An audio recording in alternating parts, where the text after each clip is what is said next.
Hi everyone, today we're going to be doing 6 different blending techniques in graphite. I'm going to give you the tips, tricks, and hacks, everything that I know. My name is Michelle Moreus and I make art tutorials that are fun, easy, and accessible for everyone.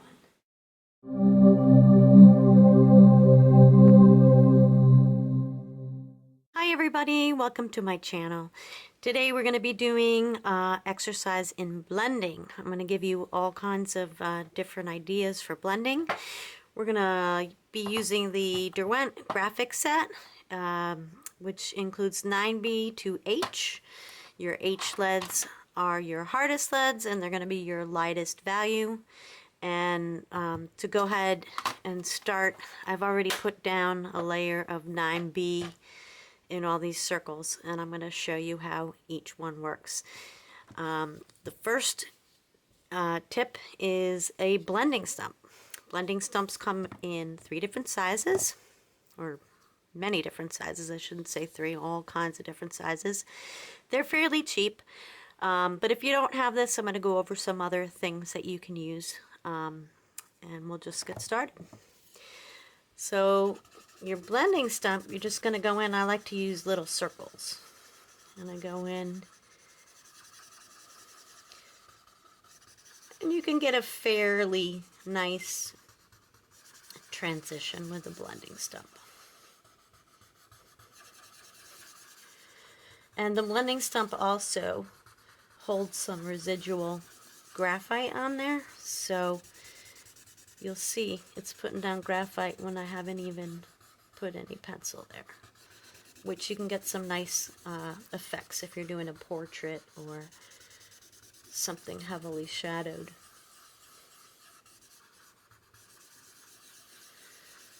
So that's our blending stump. The second thing I'm going to go over is, if you don't have all the tools and professional things, you can use a Q-tip. Q-tip does pretty nice blending, and you can get into small little areas with a Q-tip, and it blends fairly nicely.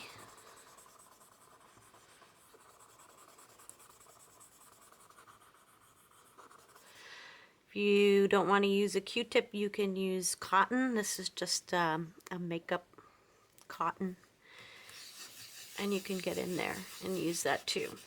Problem with cotton, I find, is it sometimes picks up more graphite than puts it on the paper, but you can scrub it into the tooth of the paper.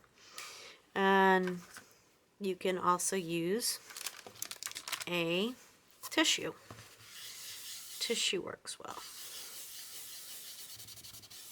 You want to make sure you don't use a tissue that has lotion in it though, or else you'll leave greasy spots on your drawing, and you don't want to ruin it by doing that. So those are 3 really effective, cheap ways if you don't have professional art supplies. The third way is a artist chamois. I think these were about $15. I'll put the link down below with everything that I'm using today.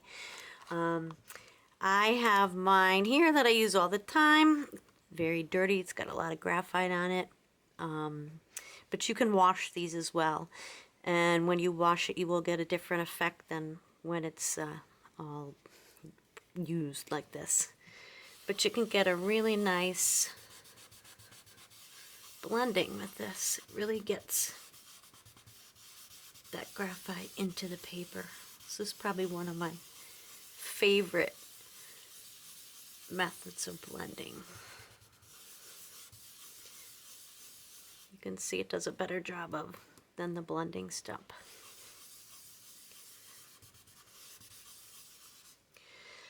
And our 4th way is you can use some brushes. Again, I just use cheap makeup brushes. You can use paint brushes, whatever you have, but I would designate them for graphite and not use the same ones for your paintings, because you'll never get them all clean.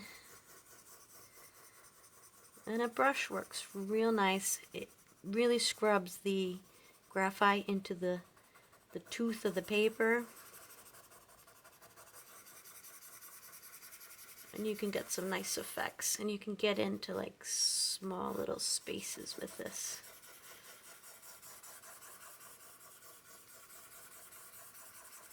And you just scrub it in.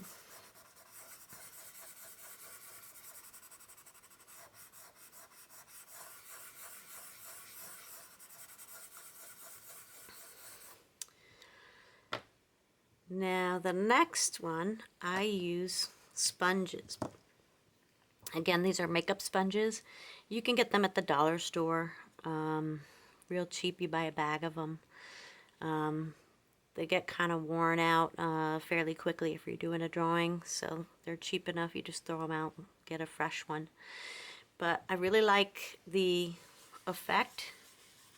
It really, you can really scrub that graphite into the paper.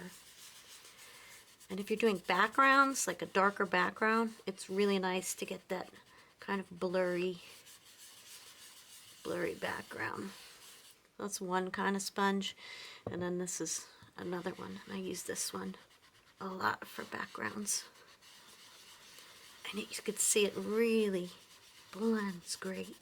I'm putting a bit of pressure on there, but you can really get a smooth gradient. And again, cheap makeup brush. Ding, ding, ding. Get rid of those. And our last way is graphite powder. Now, you can make your own graphite powder, or you can buy graphite powder. I make my own. I just take a graphite stick and a craft knife, and I just kind of shave it. This is a messy kind of application, but you can see you can get really, really, really dark values with graphite powder. And it's a whole different look. It is messier though, I'll tell you that. But you can really scrub that into the paper. I don't recommend using your fingers to blend anything because your fingers have oils on them. And what they use in fingerprinting and crime solving is graphite powder. So if you get your fingerprints on your drawing, you're never going to get them out. And I just dip my brush in there, and I go in. That's a whole nother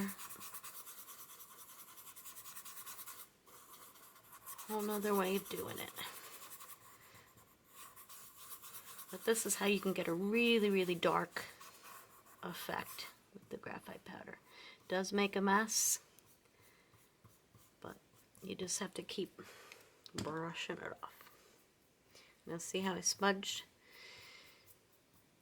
You'd have to go in with your eraser, and it does make a mess. So you can use masking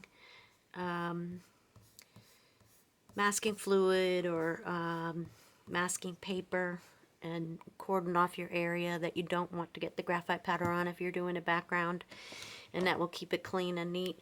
But it is a nice effect. Thank you for joining me today. You can find a link below of all the materials I used today. And if you found this helpful, please give me a thumbs up. Don't forget to hit the subscribe button. And we'll see you next Thursday. Thanks so much.